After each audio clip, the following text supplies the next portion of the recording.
नमस्कार, मैं हूं बिपाशा पाल और आप देख रहे हैं न्यूज़ रिपोर्टर नेटवर्क। आज हम बात करेंगे नई शिक्षा नीति यानी कि न्यू एजुकेशन पॉलिसी 2020 के बारे में। आपके मन में ये सवाल होगा कि ये नई शिक्षा नीति आखिर है क्या? नई शिक्षा नीति का उद्देश्य हर बच्चे को शिक्षा से जोड़ना है, चाहे वह शहर से हो या किसी कस्बे से। नई शिक्षा नीति के अंतर्गत सरकार द्वारा कई महत्वपूर्ण लक्ष्य निर्धारित किए गए हैं, जिसमें वर्ष 2030 तक सकल नामांकन अनुपात यानी कि ग्रॉस एनरोलमेंट रेशियो को 100% तक लाना शामिल है। शिक्षा के क्षेत्र पर केंद्र और राज्य सरकार की सहायता से जीडीपी का 6% हिस्सा खर्च करने का लक्ष्य भी निर्धारित किया गया है। आपको बता दें, भारत देश के विकास के लिए शिक्षा नीति में परिवर्तन लाना काफी ज्यादा जरूरी था और मोदी सरकार के द्वारा वर्ष 2022 में शिक्षा नीति का शुभारंभ किया गया है।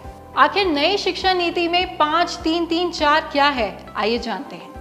नई शिक्षा नीति में 10+2 के फॉर्मेट को पूरी तरह से खत्म कर दिया गया है।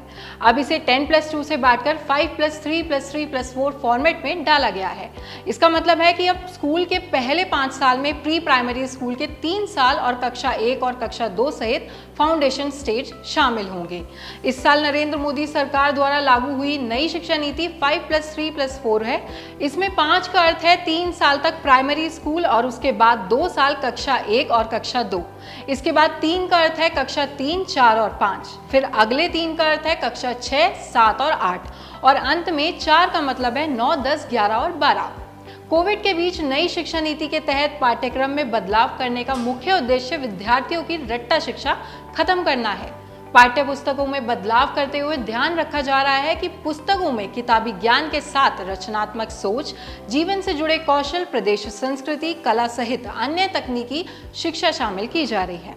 मई 1986 में राष्ट्रीय शिक्षा नीति लागू की गई थी, जो अब तक चल रही है। इसी बीच राष्ट्रीय शिक्षा नीति की समीक्षा के लिए 1990 में आचार्य राममूर्ति की अध्यक्षता में एक समीक्षा समिति और 1993 में यशपाल समिति का गठन किया गया। यशपाल समिति ने अपनी रिपोर्ट सरकार को सौंपी, जिसमें स्कूल के बस्ते या बैग का बोझ कम करने के लिए उपाय बताए गए थे। समिति ने अपनी सिफारिशों में कहा था कि पाठ्य पुस्तकों को स्कूल की संपत्ति समझा जाए और बच्चों को स्कूल में ही किताब रखने के लिए लॉकर्स अलॉट किए जाएं।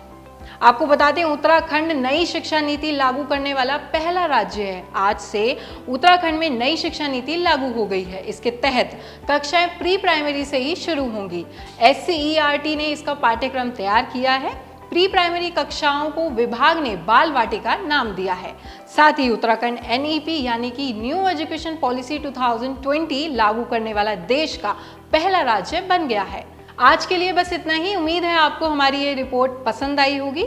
आप हमारे YouTube channel news reporter network को लाइक, शेयर और सब्सक्राइब करें। साथ ही बेल आइकन दबाना ना भूलें। धन्यवाद।